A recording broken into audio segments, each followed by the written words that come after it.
శాసన మండలిలో ప్రతిపక్ష నాయకులు మాజీ స్పీకర్ గారు గౌరవనీయులు మధుసూదనాచారి గారు, అదేవిధంగా మాజీ మంత్రివర్యులు పెద్దలు శ్రీనివాస్ గౌడ్ గారు, మాజీ మంత్రివర్యులు శ్రీ జోగు రామన్న గారు, ఇంకా గౌరవ శాసనసభ్యులు కేపీ వివేక్ గారు, గౌరవనీయులు మన కాలేరు వెంకటేష్ గారు, శాసన మండలిలో డిప్యూటీ చైర్మన్ గారు బండా ప్రకాష్ గారు, ఇంకా చాలామంది సీనియర్ నాయకులు, మాజీ శాసనసభ్యులు, కార్పొరేషన్ల మాజీ అధ్యక్షులు, బలహీన వర్గాలకు సంబంధించిన ప్రతినిధులు, భారత రాష్ట్ర సమితి ముఖ్య నాయకులు, అందుబాటులో ఉన్నవాళ్ళు, ఇంకా చాలామంది రాలేకపోయినారు, అందుబాటులో ఉన్నవాళ్ళు, అదే మాదిరిగా తెలంగాణ సర్పంచుల సంఘం అధ్యక్షులు, తెలంగాణ ఎంపీటీసీల సంఘం కార్యవర్గ సభ్యులు అధ్యక్షులు, తెలంగాణలోని స్థానిక సంస్థల ప్రజాప్రతినిధుల ఐక్య కార్యాచరణ సమితి నుంచి కూడా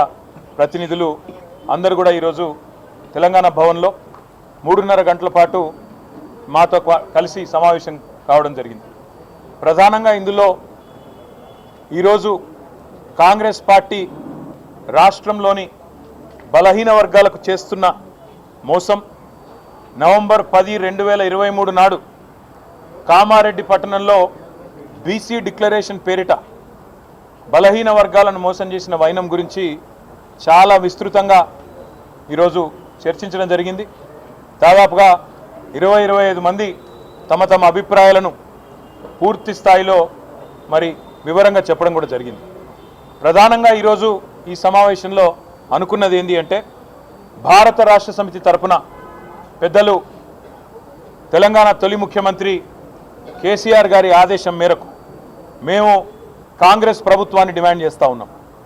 మీరు ఖచ్చితంగా కామారెడ్డిలో ఇచ్చిన బీసీ డిక్లరేషన్లోని ప్రతి హామీని అమలు చేసేదాకా తప్పకుండా ప్రధాన ప్రతిపక్షంగా మీ వెంటబడతాం.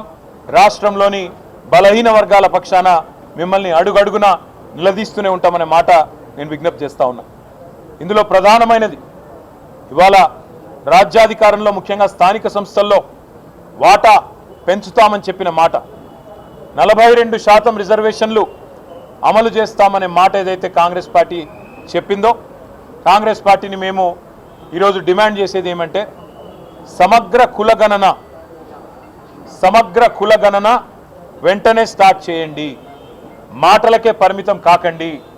సమగ్ర కులగణన వెంటనే ప్రారంభించి మరి 42% రిజర్వేషన్ల అమలును కూడా చట్టబద్ధం చేయాలని, నవంబర్ 10 లోపల ఈ ప్రక్రియ పూర్తి చేయాలని చెప్పి మేము డిమాండ్ చేస్తూ ఉన్నాం. ఎందుకంటే మాట ఇచ్చి సరిగ్గా నవంబర్ 10కి సంవత్సరం నిండుతుంది కాబట్టి నవంబర్ 10 లోపల ఈ కార్యక్రమాన్ని పూర్తి చేయాలని, ఒకవేళ మీరు చేయని పక్షంలో తప్పకుండా బలహీన వర్గాల బిడ్డల తరపున భారత రాష్ట్ర సమితి మరి పెద్దలు కేసీఆర్ గారితో కూర్చొని మేమందరం కూడా చర్చించి తప్పకుండా ఏ రకంగా ముందుకు పోవాలి, మరి కాంగ్రెస్ కనుక మాట తప్పితే అనే విషయాన్ని కూడా ఆలోచించి ప్రకటిస్తామని చెప్పి కూడా తెలియజేస్తా ఉన్నాం. దాంతోపాటు కాంగ్రెస్ పార్టీ ఆనాడు ఇచ్చిన మాట, 1,00,000 కోట్ల బడ్జెట్ పెడతాం బీసీలకు అని చెప్పిన మాట మొదటి సంవత్సరంలో తప్పారు. కేవలం 8,000 కోట్లకు మాత్రమే పరిమితమైనారు. మేము ఈరోజు డిమాండ్ చేస్తూ ఉన్నాం, మరి రాబోయే ఫిబ్రవరి, మార్చిలో పెట్టే బడ్జెట్లో 25 నుంచి 30,000కు తగ్గకుండా బలహీన వర్గాలకు బడ్జెట్ పెట్టాలి. బీసీ సబ్ ప్లాన్ కూడా మీరే మాటిచ్చారు. ఎట్లా అయితే ఎస్సీ సబ్ ప్లాన్ ఉన్నదో అట్లాగే బీసీ సబ్ ప్లాన్ కూడా పెడతామన్నారు. తప్పకుండా బీసీ సబ్ ప్లాన్ కూడా పెట్టాలి. అవసరమైతే అక్టోబర్, నవంబర్ సెషన్లో పెట్టాలి, లేదంటే వచ్చే బడ్జెట్ సెషన్లో పెట్టి 25 నుంచి 30,000 కోట్లకు బడ్జెట్ తగ్గకుండా పెట్టాలని చెప్పి కూడా మేము డిమాండ్ చేస్తూ ఉన్నాం. దాంతోపాటు పెద్దలు మధుసూదనాచారి గారి నేతృత్వంలో ఒక బృందం, సీనియర్ నాయకుల బృందం, ఒకటి తమిళనాడులో ఏ రకంగా మరి 68-69% రిజర్వేషన్ అక్కడ అమలు అవుతా ఉన్నది అధ్యయనం చేసి ఈ ప్రభుత్వానికి ఇక్కడ అవసరమైతే కొన్ని సూచనలు చేయడానికి కూడా వెళ్ళాలని చెప్పి కూడా ఒక నిర్ణయం తీసుకున్నాం. దాంతోపాటు బీసీ డిక్లరేషన్లో భాగంగా ఈ కాంగ్రెస్ పార్టీ ఇచ్చిన మరొక మాట, ఎంబీసీలకు కూడా ఒక మంత్రిత్వ శాఖ ఏర్పాటు చేస్తాం, మోస్ట్ బ్యాక్వర్డ్ క్లాసెస్ అని చెప్పారు. కానీ ఇప్పుడు రాష్ట్రంలో ఉన్న 12 మంది, ముఖ్యమంత్రితో కలిపితే ఉన్న 12 మంది మంత్రివర్గ సభ్యుల్లో కేవలం 2 మాత్రమే బీసీ మంత్రులు ఉన్నారు. అందుకే రాష్ట్ర ప్రభుత్వాన్ని డిమాండ్ చేసేది, రాబోయే 6 మంత్రులు ఏవైతే ఇంకా మీరు ఏర్పాటు చేయాలో 6 మంత్రులు ఎవరైతే మీరు నింపాలో అందులో తప్పకుండా ఎంబీసీలకు కూడా మీరు ఇచ్చిన మాట ప్రకారం మంత్రిత్వ శాఖ ఏర్పాటు చేయండి. ఎంబీసీలకు కూడా మీరు ఇచ్చిన మాట ప్రకారమే మంత్రిత్వ శాఖ కేటాయించాలని చెప్పి కూడా మేము డిమాండ్ చేస్తూ ఉన్నాం. దాంతోపాటు ఈ రాష్ట్రంలోని బలహీన వర్గాల సమస్యలు కూడా విస్తృతంగా మేము చర్చించడం జరిగింది. ఇప్పటికి 22 మంది నేతన్నలు కాంగ్రెస్ ప్రభుత్వం వచ్చిన తర్వాత ఆత్మహత్యలు చేసుకున్నారు. చాలా ఇబ్బందుల్లో ఈరోజు నేతన్నకు చేయూత, చేనేత మిత్ర, అదేవిధంగా బతుకమ్మ చీర, క్రిస్మస్, అదేవిధంగా రంజాన్ మరియు కేసీఆర్ కిట్లలో పెట్టే చీరలన్నీ కూడా గతంలో రాష్ట్రంలోని నేతన్నలకే మా ప్రభుత్వం ఇచ్చేది. ఇవాళ ఆ కార్యక్రమాలన్నింటినీ కూడా ఈ ప్రభుత్వం రద్దు చేసింది. అందువల్ల నేతన్నలు సంక్షోభంలో ఉన్నారు. వారిని వెంటనే ఆదుకోవాలని చెప్పి మేము డిమాండ్ చేస్తూ ఉన్నాం. అదేవిధంగా చేపపిల్లల పంపిణీని గతంలో కేసీఆర్ గారి నాయకత్వంలో రాష్ట్రంలోని మత్స్యకారుల కోసం, గంగపుత్రులు కావచ్చు, ముదిరాజులు కావచ్చు, వారి కోసం 30,000 కోట్ల రూపాయల మత్స్య సంపద సృష్టించిన ఘనత కేసీఆర్ గారిది. ఉచితంగా చేపపిల్లల పంపిణీ కార్యక్రమాన్ని చేపట్టి ఇవాళ చేపపిల్లల పంపిణీని కూడా ఈ ప్రభుత్వం చేయలేకపోతున్నది, ఆపేసింది. రాష్ట్రంలోని మత్స్యకారుల పొట్టగొడుతున్నది.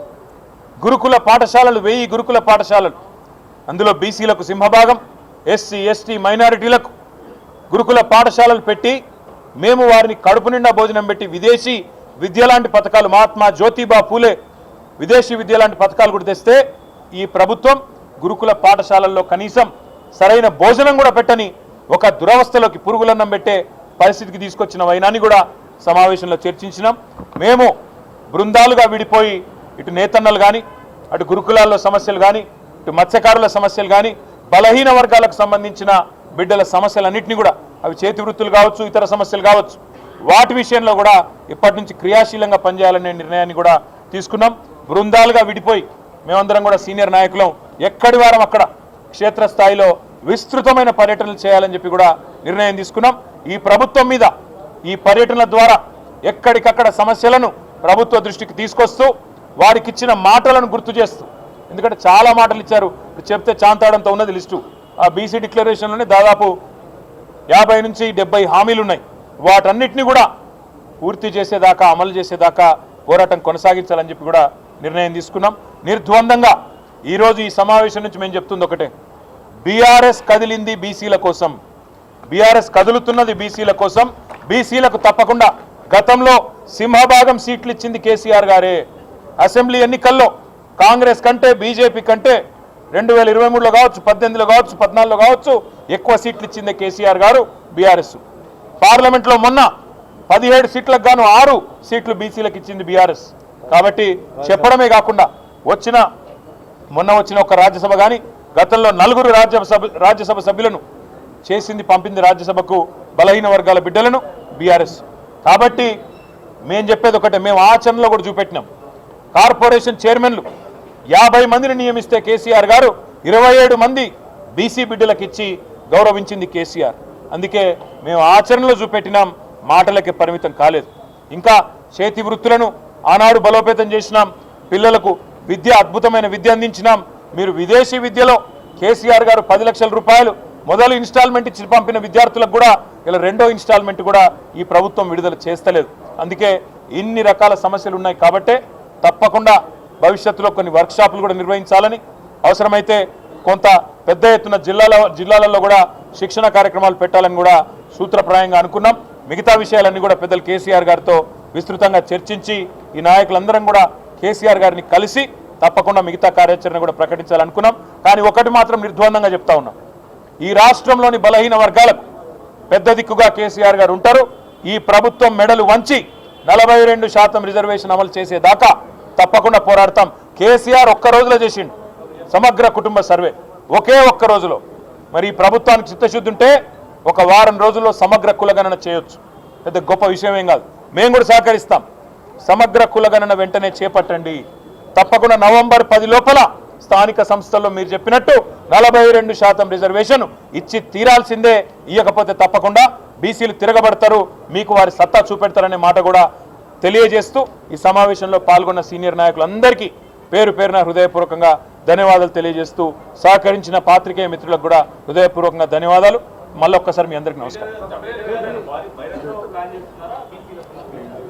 ఈరోజు సూత్రప్రాయంగా ఒక తొలి దశ కార్యక్రమాలు అనుకున్నాం. అందులో భాగంగా ఇందాక నేను చెప్పినట్టు ఒక బృందం రిజర్వేషన్లు ఎట్లా అమలు చేయొచ్చు చిత్తశుద్ధితో అని అధ్యయనం చేయడానికి మత్స్యనాచారి గారి నేతృత్వంలో తమిళనాడు పోబోతా ఉన్నారు. క్షేత్రస్థాయిలో ఉన్న సమస్యలు నేతన్నలవి కావచ్చు, మత్స్యకారులవి కావచ్చు, గురుకులాల్లోని బీసీ పిల్లలవి కావచ్చు, మా కార్పొరేషన్ చైర్మన్లు, ఎమ్మెల్యేలు, మాజీ ఎమ్మెల్యేలు, మాజీ మంత్రులు వారి నేతృత్వంలో కొన్ని బృందాలు పోతాయి.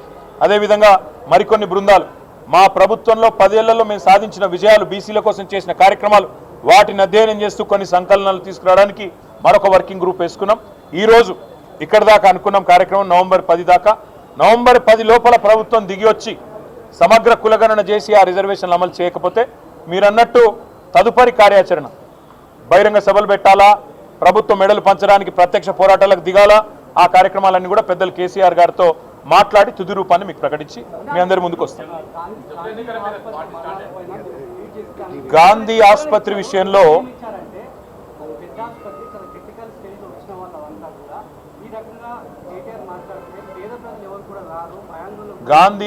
విషయంలో నేను చెప్పేది ఒకటే, ఈ ప్రభుత్వం పరిపాలనలోకి వచ్చిన తర్వాత గురుకులాల్లో పిల్లలకు బువ్వ లేదు, సరిగ్గా పేదల ప్రాణాలకు విలువ లేదు. గాంధీ ఆసుపత్రి ఒకనాడు మీరు అంటున్నారు పెద్ద ఆసుపత్రి, ఇక్కడ చాలామంది వస్తారని. కోవిడ్ సమయంలో ఇదే గాంధీ ఆసుపత్రి కదా వేలాది మంది ప్రాణాలు కాపాడింది. నడిపేవని సత్తా బట్టి ఉంటుంది, అంతేగాని కుంటి సాకులు ఎత్తుకోవడం కాదు. ఒక్క నెలలో, ఆగస్టు నెలలో 68 మంది పిల్లలు, 14 మంది బాలింతలు మరణించిన మాట వాస్తవం కాదా? 82 మంది ఒక ఆసుపత్రిలో మరణించింది వాస్తవం కాదా? దాన్ని సరిచేయాల్సుకోవాల్సింది పోయి, దాన్ని పట్టించుకోవాల్సింది పోయి, సమీక్ష చేసుకోవాల్సింది పోయి ఇవాళ డెంగ్యూలు, మలేరియాలు, అదేవిధంగా చికెన్ గున్యాలు రాష్ట్రంలో స్వైర విహారం చేస్తున్నాయి. అవసరమైతే హెల్త్ ఎమర్జెన్సీ డిక్లేర్ చేయండి. అవసరమైతే మిగతా ఆసుపత్రుల్లో కూడా మందులకు పైసలు లేవట, ఈరోజు పిచికారి కొట్టేందుకు పైసలు లేవు, శానిటేషన్కు పైసలు లేవు, ఇస్తలేరు. కాంట్రాక్టర్ల బిల్లులు ఇచ్చే దాని మీద ఉన్న శ్రద్ధ ఈ ప్రభుత్వానికి పేద ప్రజల ఆరోగ్యం పట్ల లేదు. కాబట్టే ఇవాళ నేను అంటా ఉన్నా ఈ ప్రభుత్వాన్ని అవసరమైతే హెల్త్ ఎమర్జెన్సీ డిక్లేర్ చేయండి. మీకు చేత కాకపోతే నిష్ణాతులను పిలిపించుకోండి, వాళ్ళకు అప్పచెప్పండి. అంతేగాని ఈ రకంగా తమ బాధ్యత నుంచి తప్పించుకుంటామని ప్రభుత్వం అంటే కరెక్ట్ కాదు. కోవిడ్లో ఇదే గాంధీ ఆసుపత్రి వేలాది ప్రాణాలు కాపాడింది.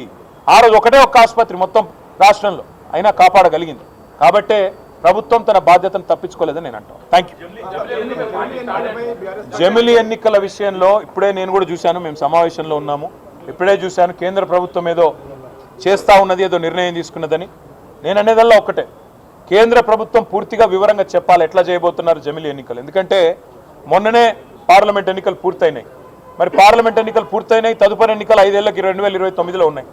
మరి జమిలీ ఎన్నికలు అంటే నెక్స్ట్ ఎలక్షన్ లోపల మొత్తం అన్ని రాష్ట్రాల ప్రభుత్వాలు రద్దు చేసి ఒకటేసారి తీసుకొస్తారా, లేదా దశల వారీగా తీసుకొస్తారా, ఏ రకంగా తీసుకొస్తారో కేంద్ర ప్రభుత్వం ముందు తన వైఖరి విడమర్చి చెబితే. ఎందుకంటే ఇప్పుడు 5 రాష్ట్రాల ఎన్నికలు ఉన్నాయి జనవరి ఫిబ్రవరిలో. అసలు ఏం చేయబోతున్నారు?